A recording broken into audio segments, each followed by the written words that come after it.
A nossa repórter Carolina Cimente, lembrando sempre aos nossos telespectadores e a mãe da Carolina Cimente, que não é para ficar preocupada. Carol está numa área segura, numa região segura, num hotel muito seguro, que é a prova de furacão, apesar dessa ventania toda que a gente vê sacudindo ela a todo momento. Carol, é muito engraçado que no início, assim que eu comecei a falar com você, parece que tinha parado o vento. Aí é só a gente começar a falar que o vento começa a castigar novamente, né? É impressionante, Cecília. Na verdade, ele vai e vem, engana a gente, né? Parece que agora vai dar uma acalmada, mas não tem calmaria, não.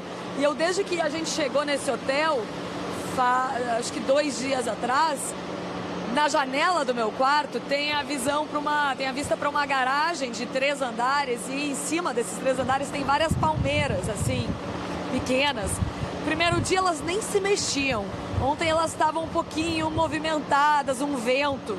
Hoje, quando eu acordei, elas já estavam para baixo, assim. Eu quero ver o que vai acontecer quando chegar lá por volta das 5, 6 horas da tarde do horário local, quando Miami estiver na mesma altura do olho do furacão, que não vai passar sobre a cidade, por sorte, mas vai sentir o efeito, né? A intensificação dessa ventania e dessas chuvas todas, que, aliás, cálculo do governo da Flórida, furacão que vai atrapalhar e já está atrapalhando a vida de mais de 65 milhões de pessoas, né?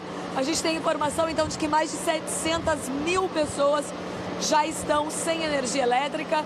O cálculo do governo da Flórida era de que de 3 a 4 milhões de casas na Flórida, ou de residências, iam ficar sem energia elétrica ao longo desse furacão. E também tínhamos a informação de que as próprias empresas de eletricidade, Carol, e as prefeituras poderiam decidir desligar a energia elétrica para evitar maiores problemas. Isso já está acontecendo. O número já foi atualizado, já são 1.094.000 pessoas sem energia elétrica, mais ou menos 23% do estado da Flórida que está sem energia elétrica nesse momento por conta da passagem do furacão, justamente o que você disse, a rede elétrica seria desligada para evitar maiores danos, mas pode continuar.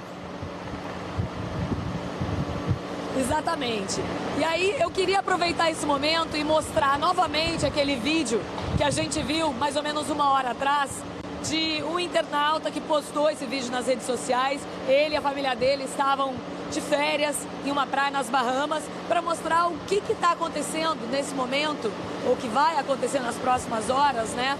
Em Key West, nas ilhas de Florida Keys, que estão passando debaixo do olho do furacão nesse momento e que são consideradas pelo governo da Flórida um dos locais que mais vai ser danificado, que mais vai ser afetado durante a passagem do furacão pelos Estados Unidos. A gente tem inclusive a informação de que uma pessoa já morreu em Key West num acidente de carro, considerada então a primeira vítima fatal desse furacão nos Estados Unidos. Mas essas imagens que eu estava falando para vocês, esse vídeo feito por uma família nas Bahamas 2 dias atrás, mostram uma praia nas Bahamas sem mar. O mar foi todo sugado, né? Chupado pelo furacão Irma.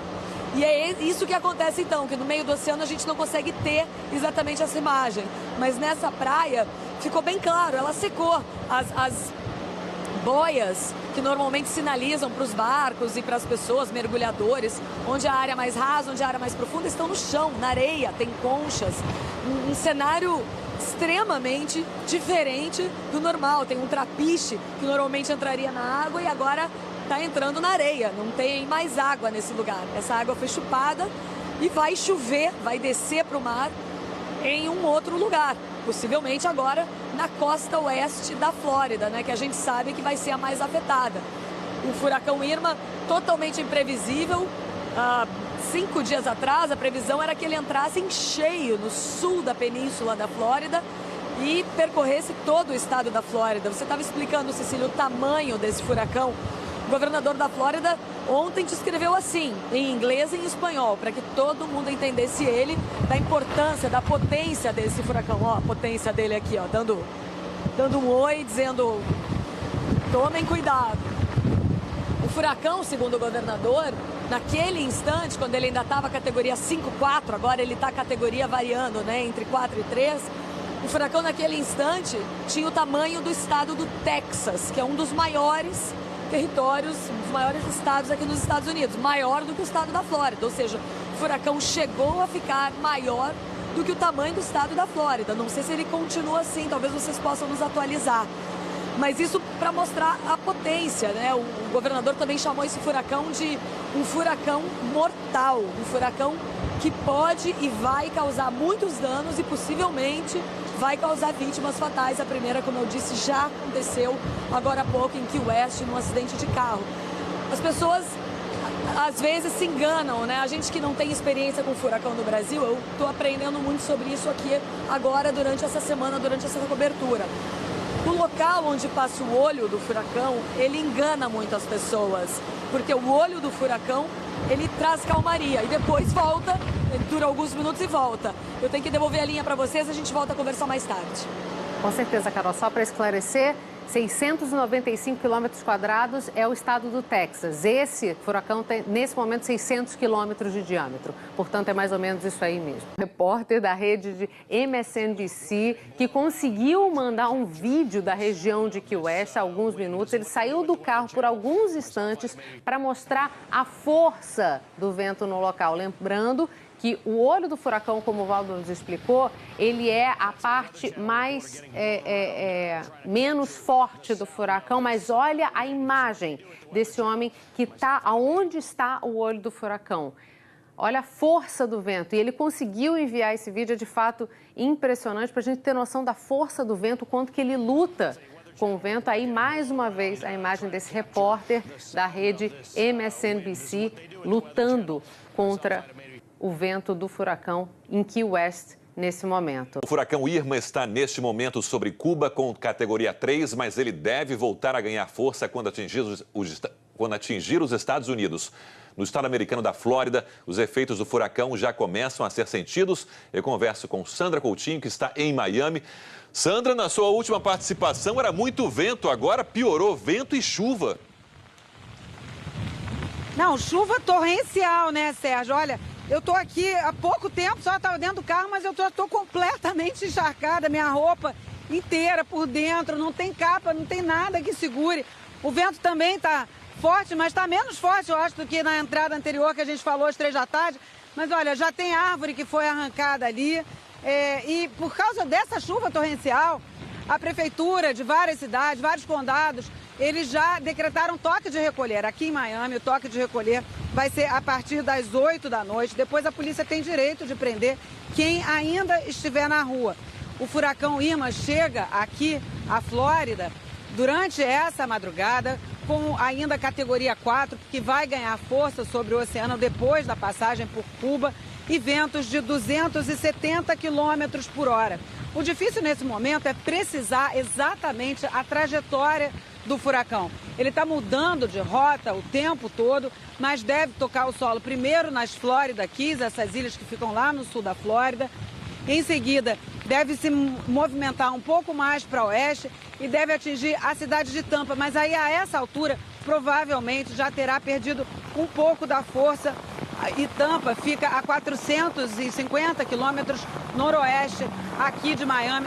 E pelo que você está vendo, não vai ser poupada. Isso não quer dizer que Miami estará sendo poupada. Talvez não pegue de frente o vento de categoria 4, mas é isso aí, Sérgio. Vai ter inundação, vai ter vento forte, árvore arrancada. Não é à toa que dos 20 milhões de habitantes que tem aqui na Flórida, 6 milhões e 300 mil deixaram o estado. E o governador Rick Scott avisou bem claramente, é um furacão mortal, as pessoas precisam se proteger, as pessoas que receberam ordem para sair de suas casas já deveriam ter saído, e quem não saiu, a polícia, a defesa civil, os bombeiros não poderão ajudar, porque senão eles próprios estarão se colocando em situação de risco. Olha, 43 abrigos foram criados aqui em Miami, 100 mil pessoas estão nesses abrigos nesse momento. E a gente também fala um pouco sobre a situação em Cuba. Em Cuba, o Irma chegou como um furacão de categoria 5, com ventos de quase 300 quilômetros por hora, inundou várias cidades, derrubou árvores, postes. Em algumas cidades, como Santa Clara, por exemplo, a inundação chegou a 4 metros de altura. Agora o furacão já está ao norte de Cuba e já está se dirigindo aqui para a Flórida, Sérgio, onde deve chegar nos próximos momentos. Tá dando aflição, Sandra, essa chuva toda e você aí ao mesmo tempo passando as informações, claro, com a necessidade de atualizar para todo mundo aqui que está querendo saber o que está acontecendo nesse momento, a expectativa para a chegada do furacão. Vai se abrigar nesse momento e até a próxima.